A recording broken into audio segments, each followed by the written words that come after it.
Alright, this one was kind of a last-minute decision. I wasn't going to review this, but I decided I actually just kind of wanted to open it up and have a look at the parts before I ever get around to building it. This is the new Real Grade Tallgeese. And I am such a huge fan of the Tallgeese. This is such a weird and silly and awesome looking model, and since I've got the Leos now, I've only got one built, but I really want to have this thing assembled next to my Leos, because I kind of think that they're going to look awesome together. So yeah, I really just want to kind of crack this open and get it built quickly. So I figured we might as well just take a quick look at the model together and see what we got, because yeah, I dig me some Tallgeese. God, that thing just looks sexy. I really love the Tallgeese. I've always loved the Tallgeese. It's so weird. And like the big saddlebags on its hips, it's really appealing to me. I really dig it. You know, the unique head and the bizarre weapon placement, like everything's attached to the shoulders, and everything about it is just different. I really like it. Like the box art is bog standard for your Real Grade. You've got your big shot of the head and then a render of the model. Now it's all printed in English as well as in Japanese, so that's cool. Box side, you've got your detail about your frame and your features and whatnot. Other side has just some action photos.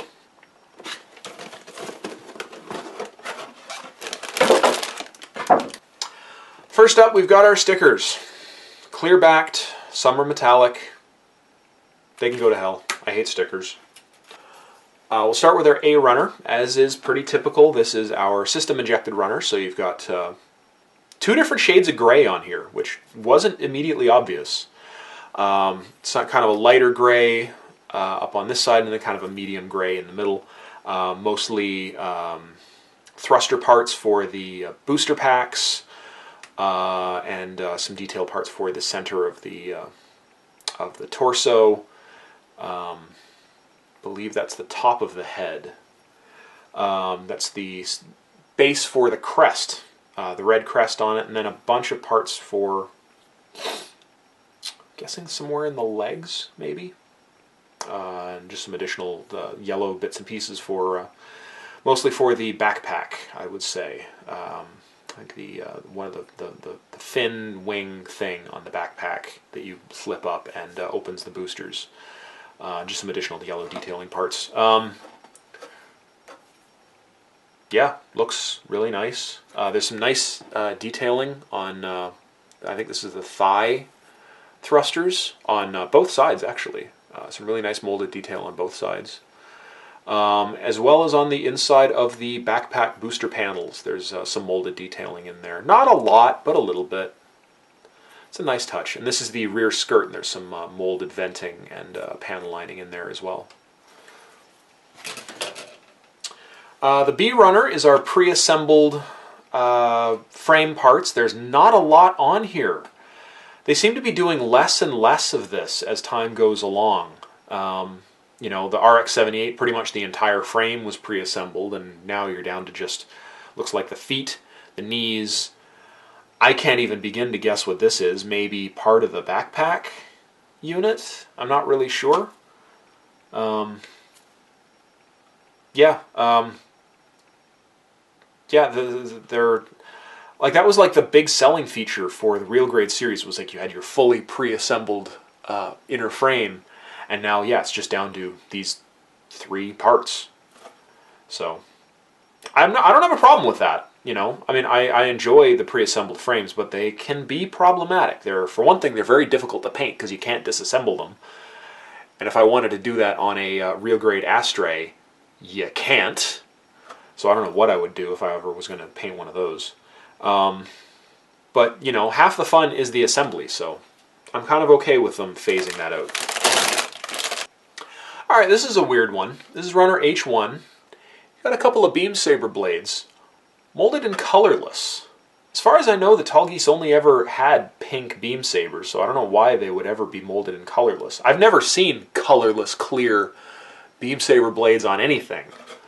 In addition, though, you've got your clear parts for the eye sensors, and I'm guessing this is probably for the Dober gun. yeah, real puzzling. Still kind of the flexible, not quite PVC, but not quite hard, rigid styrene. It's all a little bit flimsy. Not in a bad way. I mean, it's just the typical, you know, kind of rubbery plastic that you would expect for a beam saber blade. Runner E1. You've got some armor parts. Mostly a lot of stuff for the head here, the front skirt, I think. Thigh armor parts. This looks like this half is going to be duplicated on another runner because you've got a lot of leg stuff and arm stuff. So this would be like the lower legs, this would be the upper legs, the knee, the ankle, and part of the forearm. This would be, I think, a beam saber. And then the flip-up wing panel on the backpack booster. So probably all of this part gets duplicated and all of this part is just on this runner. H2, just a single part. This is the forehead crest. That weird mohawk thing. I don't really get it, but I like it. Runner D1, this is all yellow insert parts for the shield, the shoulder armors, some vents on the back of the head, the chest vents, parts for the backpack. It's a very different shade of yellow. It's more of an orangey yellow than the bright kind of canary yellow that we saw on Runner A. Yeah.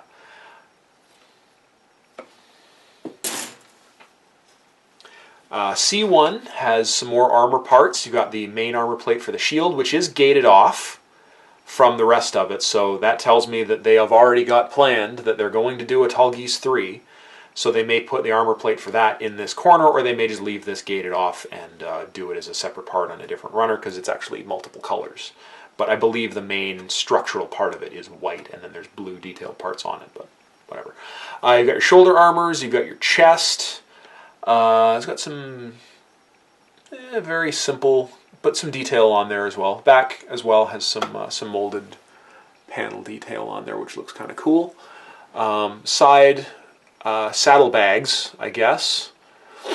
Some parts for the, I think the rear skirt, or maybe these are, no, I'm pretty sure these are the saddlebags and these are the rear skirt thrusters.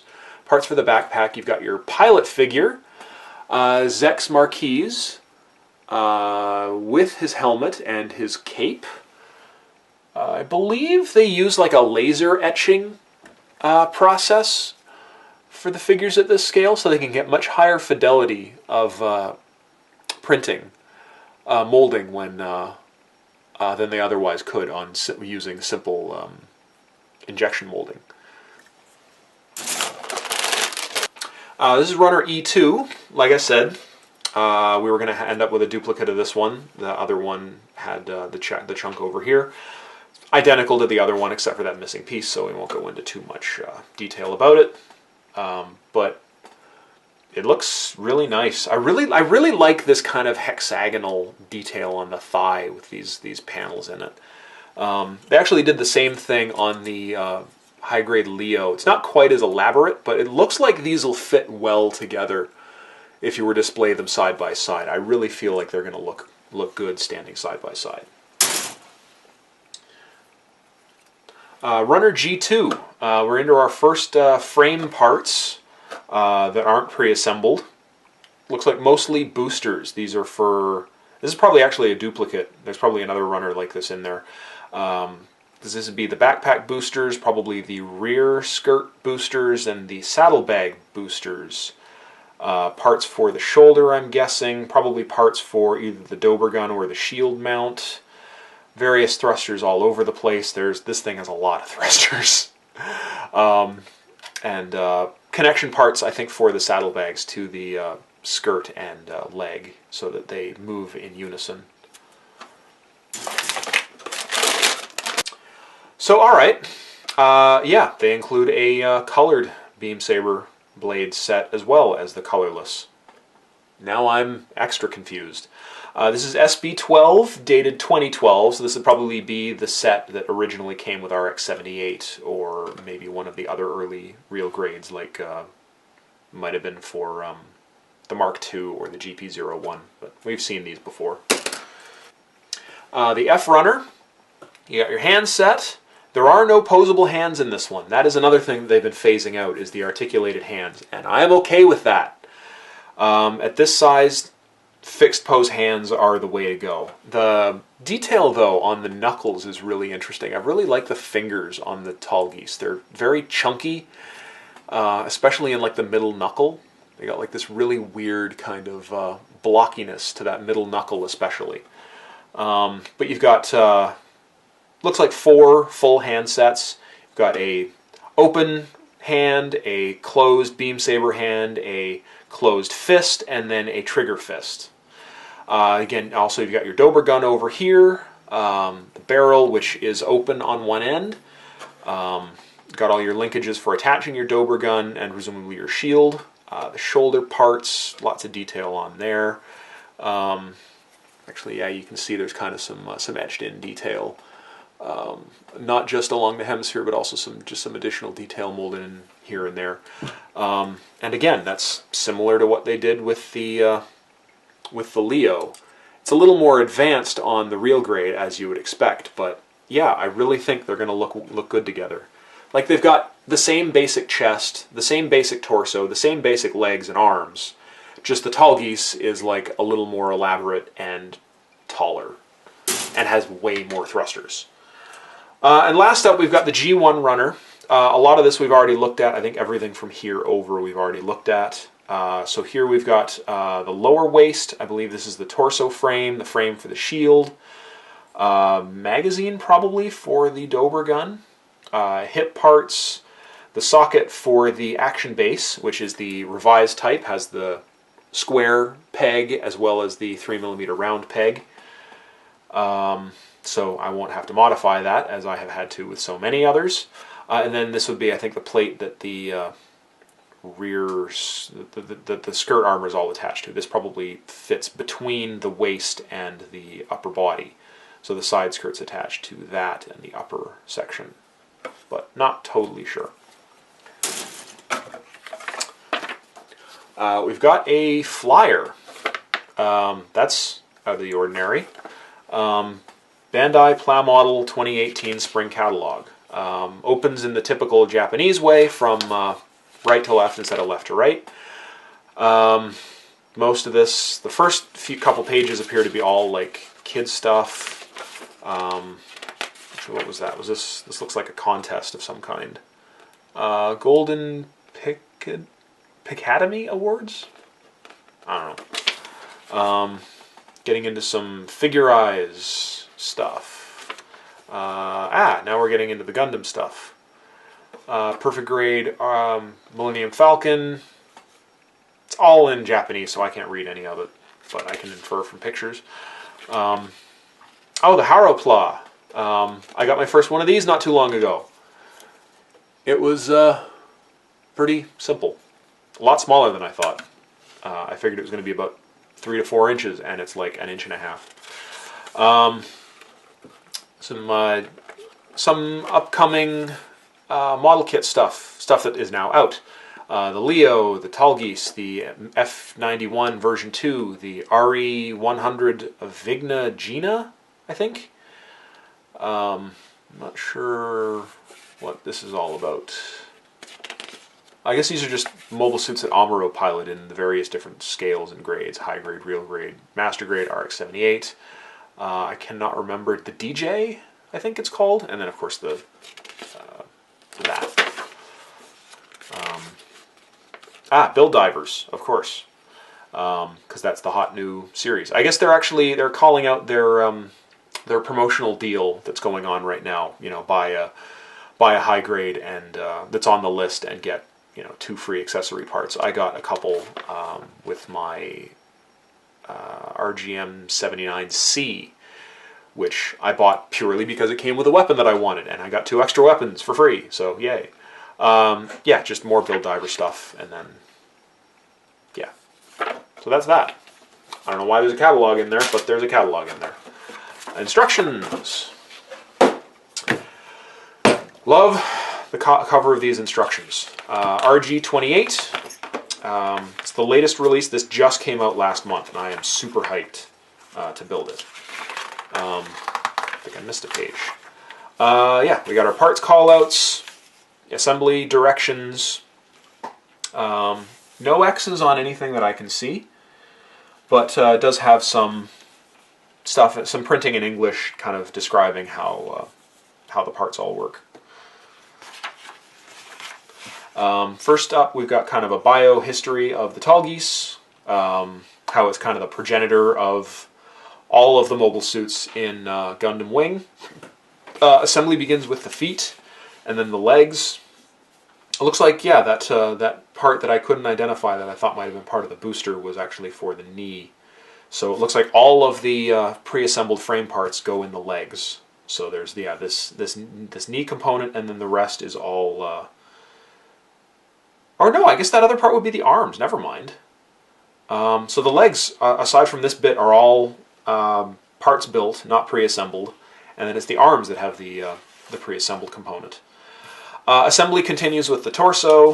It's very, very typical of a real grade. So you basically build from the ground up, at least as far as you can. You often have to stop halfway through the torso to assemble the arms, because they get pinned in by armor panels.